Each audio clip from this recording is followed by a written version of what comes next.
இன்றைக்கி உளுந்தங்களிக்கு மாவு எப்படி அரைக்கிறதுன்னு பார்ப்போம். நான் இன்றைக்கி கருப்பு உளுந்து எடுத்திருக்கேன். கருப்பு உளுந்தில் நம்ம களி செஞ்சு சாப்பிட்றது ரொம்ப நல்லது. நான் இன்றைக்கி 1 கிலோ அளவுக்கு கருப்பு உளுந்து எடுத்திருக்கேன். உடச்ச உளுந்து எடுத்திருக்கேன். கருப்பு உளுந்தில் முழு உளுந்து கிடச்சாலும் அதுலேயும் செய்யலாம். ஃபஸ்ட்டு இந்த உளுந்தை நம்ம சொலகில் போட்டு நல்லா புடச்சிக்கணும். இந்த உளுந்து மாதிரியே கருப்பு கலரில் கல் இதில் கிடக்கும். நம்ம என்ன தான் சூப்பர் மார்க்கெட்டில் வாங்கியிருந்தாலும் ஒரு சில நேரத்தில் இதில் கொஞ்சம் கல் தூசிலாம் இருக்க தான் செய்யும். நம்ம ஃபஸ்ட்டு நல்லா புடச்சிக்கணும். புடைக்க தெரியாதவங்க புடைக்க தெரிஞ்சவங்ககிட்ட கொடுத்து புடச்சி வாங்கிக்கோங்க. அதுக்கப்புறம் இது தண்ணியில் போட்டு ஒரு 4-5 தடவை நல்லா அலசிக்கிறணும். அலசிட்டு நல்லா வெயிலில் காய வச்சுக்கிறணும். வெயிலில் காய வைக்கிறதா இருந்தால் ஒரு மணி நேரம் காய வச்சா போதும். ஃபேன் காற்று கீழே காய வைக்கிறதா இருந்தால் ஒரு 2 மணி நேரம் நல்லா காய வச்சுக்கோங்க. கொஞ்சம் கூட ஈரம் இல்லாமல் நல்லா காயணும். நான் புடச்சிட்டு நல்லா அலசிட்டு வெயிலில் தான் நான் காய வச்சு எடுத்து வச்சுருக்கேன். இப்போ இது கூட சேர்த்து அரைக்கிறதுக்கு நான் பச்சரிசி எடுத்திருக்கேன்.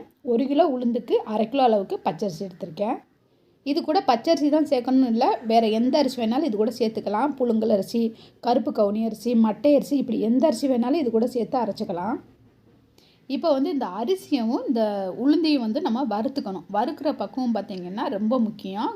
கொஞ்சம் கூட கருகிராமல் பார்த்து பக்குவமாக நம்ம வறுத்துக்கிறணும். இந்த பச்சரிசி நான் கடையில் வாங்கின பச்சரிசி எடுத்திருக்கேன். ரேஷன் பச்சரிசியாக இருந்தாலும் சேர்த்துக்கலாம், அதுவும் நல்லா தான் இருக்கும். நான் ரேஷன் அரிசிலையும் சேர்த்து உளுந்தங்களி செஞ்சுருக்கேன், ரொம்ப நல்லா தான் இருந்திருக்கு.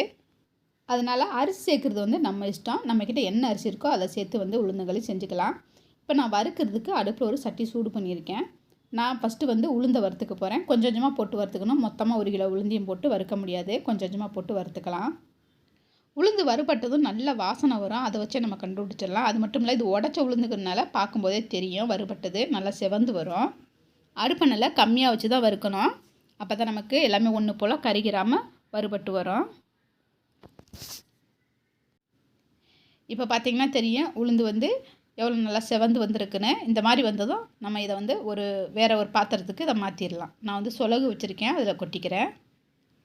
இதே மாதிரியே நான் இருக்கிற எல்லா உளுந்தையும் வறுத்து எடுத்துக்கிறேன்.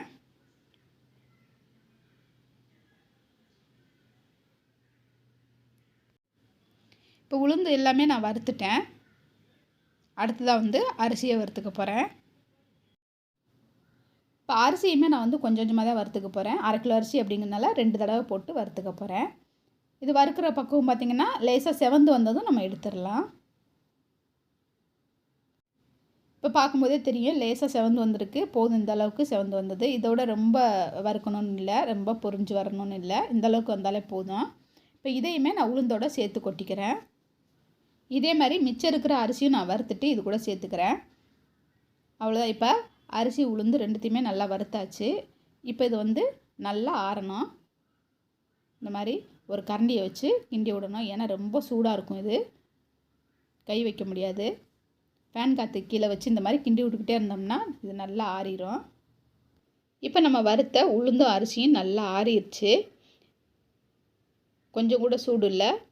இப்போ இதை எடுத்து ஒரு பாத்திரத்துக்கு மாற்றிடலாம். எந்த பாத்திரத்தில் நம்ம மாவு அரைச்சி வச்சுக்க போகிறோமோ அதே பாத்திரத்தில் நம்ம போட்டு மிஷினுக்கு எடுத்துகிட்டு போயிடலாம். கொஞ்சமாக இருந்தால் நம்ம மிக்சிலேயே அரைச்சி வச்சுக்கலாம். நிறையா இருக்கிறதுனால நான் மில்லில் கொடுத்து அரைச்சி எடுத்துக்க போகிறேன்.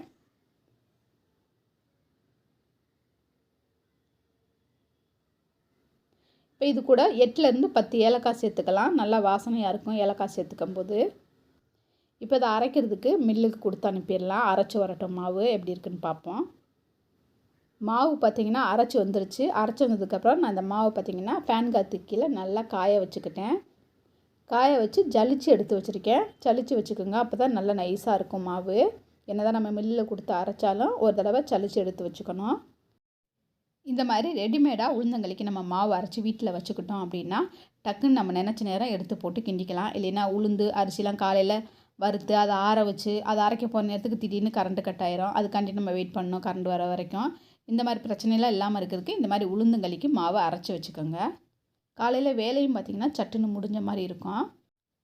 வாரத்தில் 2 நாளாவது இந்த மாதிரி உளுந்தங்களி செஞ்சு பிள்ளைங்களுக்கும் கொடுங்க, நீங்களும் சாப்பிடுங்க, ரொம்ப நல்லது.